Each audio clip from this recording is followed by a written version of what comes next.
Greetings, peace be with you. So in this video, I'm going to be sharing with you why it is essential for all spiritual men to be in shape, to have a body that is functioning near peak capacity so that they can serve their greatest gifts in greatest service to the world. Okay, now the first reason, as you probably already know, is that of energy. Okay, because when I got started on this journey of fitness, of improving myself, I remember that my primary motivation was just to look good. And that idea was probably fed into by society and the pictures that I saw on the bodybuilding magazines, and it basically involved being super lean, extra lean, and just packing on as much muscle as possible. And I got pretty lean. I think it was like single digit body fat, and I looked pretty good, right, quote unquote, according to that standard. But I didn't feel good. I could barely crawl out of bed. I didn't have any energy other than just the energy it took to get some reps in the gym, right? So the reason is not for vanity. Okay, as someone who is spiritual, you know that you are here for a higher purpose. You are awake to a higher reality. You know that you are here to serve.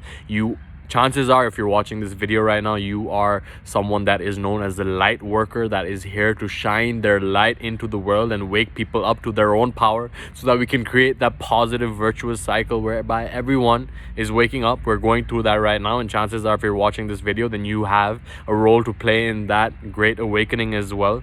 But if you don't have energy, you can't fulfill that obligation that you have. You can't fulfill the role that you have come here to play. Okay, energy comes from the Greek root ergon, which literally means your capacity for work. So the reason why, as a spiritual person who is here for a higher purpose, for a higher calling, you must be in shape, it's so that you have the energy to meet your obligations, right? You can have this big vision, you can have these big dreams, ambitions, you can have these talents, you can have everything, but if you don't have energy, then you can't act on that, right? It all comes down to having the energy. That's why I said that, like I posted a picture of me flexing my six-pack on this video, right?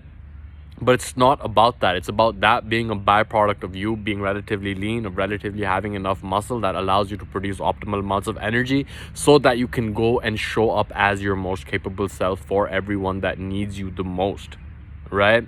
So that's really the first reason, in understanding that it all comes down to energy, right? Because when we have that energy, then we can direct it towards doing the things and showing up as the person that we intend to be, right? So that's the first reason. Now the second reason is it's a matter of respect. Okay, how would you treat yourself if you treated yourself with all due respect, right? You deserve to be treating yourself with all due respect. Your body is your temple, right? It is the temple of God, the Holy Spirit, right? What does that mean? It means that your body is the vessel which allows your consciousness to function through, right? It's not that you are your body. You know that you're not your body. You know that every single cell of your body replaces itself after a certain number of years. There's different approximations. Some people say 2 years, some people say 7 years, but at the end of the day, every single cell of your body will be replaced. So you are not your body. Your body is your vessel. Your body is your vehicle. So you must treat it with all due respect. Treat your body with all due respect, because it is the temple of God. It is what allows your spirit to function through, right? And if you were to imagine the temple of God, if you were to imagine a church, if you were to imagine some holy monastery, you go into that monastery, you treat it, you enter that vibe, you treat it with respect, right? You wouldn't go into that monastery or that temple or that church or that mosque or that synagogue and go start spray painting the walls. But so many of us have been hijacked to spray paint our own bodies with the sugar, with the edible food-like substances that don't serve us, that drain us of our energy. Okay, understand that when we carry excess amounts of body fat, that is where our body stores the toxins as well. When we carry that excess amount of body fat is when our body fat produces aromatase, which is an enzyme that converts testosterone into estrogen, which then has feminizing effects, which then holds us back from taking right action. Again, it holds us back from thinking bigger than we are currently in, right? In thinking bigger than our circumstances right now, having that vision to go and drive and propel towards what we know we are here to do, what we are capable of doing, right? This goes way beyond just the vanity of looking good. Looking good is a byproduct of you treating yourself with all due respect. Okay, so stop spray painting the temple of God, because the ground that you stand on is holy ground, right? You are the temple, you are the vessel, and you are not your body. Okay, so you are the spirit, but your body is the vessel, your body is the vehicle. Okay, so that's the second reason. Now the third reason is when you train, when you push yourself, when you expand your comfort zone, when you go and crank out an exercise that you never cranked out before, when you learn new movement, then you're literally doing that through struggle, through pain. And what that does is help you build courage. And courage is a primary virtue that we all must embody, right? To do things that scare us, because when we expand our comfort zone is when we grow into more of who we are capable of being. But when we stay in that same cycle of motions that doesn't require us to push, that doesn't have that resistance against it, right? Like you're growing, you're improving, you know you're on this path, and there's so much resistance to doing that right thing, but that resistance, overcoming it, is what makes you stronger. When you act in the face of fear is when you realize that there is nothing left to fear. The only thing left to fear is fear itself, right? Like some famous president said once upon a time, right? So that's really what it comes down to. The ancient Stoics would say that, like courage, so courage comes from the Latin root for heart, and like the heart vitalizes all the other organs, courage is the virtue that vitalizes all the other virtues as well.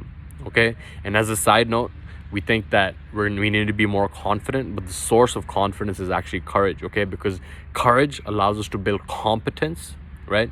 Because if we start something new, if we try a new skill, if we are in an area of engagement that we are not used to, then that's scary, right? That's outside of our comfort zone. But then when we show up again and again and again, we build competence. And when we have competence, we build confidence. We have trust in ourselves to follow through. Okay, now the final reason that all spiritual men must be in shape, because this is a discipline. Okay, there are so many distractions. It's so easy to be out of shape. It's so easy to sit, watch Netflix, binge on the sugar, and enjoy the moment while sacrificing your future. But when you sacrifice the present for the future is when you become the conscious creator. Okay, the present lasts but a moment. The past has already happened, but the future is within your realm of control. You have the power to create the future anew. You have the power to create yourself anew, and therefore create a new future as well. And being disciplined means valuing the future over the present. It means valuing your vision versus what feels good in the moment. It means valuing the long-term gains versus the instant gratification. And when we show up and take care of our body temple, when we treat it with all due respect, is when we have the discipline that factors into all the other areas of our life, and we do the right thing over the easy thing again and again and again and again, right? This is a constant and never-ending journey of improvement, and our body is the only place that we have to live in this physical dimension, at least. So it is our moral obligation to take care of it, so that as a light worker, as someone who is here to light up the world and share their greatest gifts in greatest service to the world, we must have the energy, the discipline, and the courage that comes through treating our body temple with all due respect. Okay, so those are the 4 reasons. I hope that you are taking care of yourself, because you are your primary responsibility, and your body is the only place that you have to live. It astounds me that people treat their cars better than they treat their bodies, right? Like, oh, I got this new car, I have to put the best fuel in it, I have to clean it every day, but I will put inside my body the deep fried foods and the sugar and it's crazy, man. But it all just comes down to ignorance of knowing how powerful we really are. And if we knew our true power, then we would really begin to treat ourselves with all due respect. That's really what it comes back to again and again and again, right? So with that, I will leave you in the peace and power of the one infinite creator. Okay, much love to you. Take care, and I will catch you in the next one. Subscribe if you haven't already. Leave a comment letting me know your number 1 takeaway. I will do my best to help you out. Okay, much love to you. Peace out.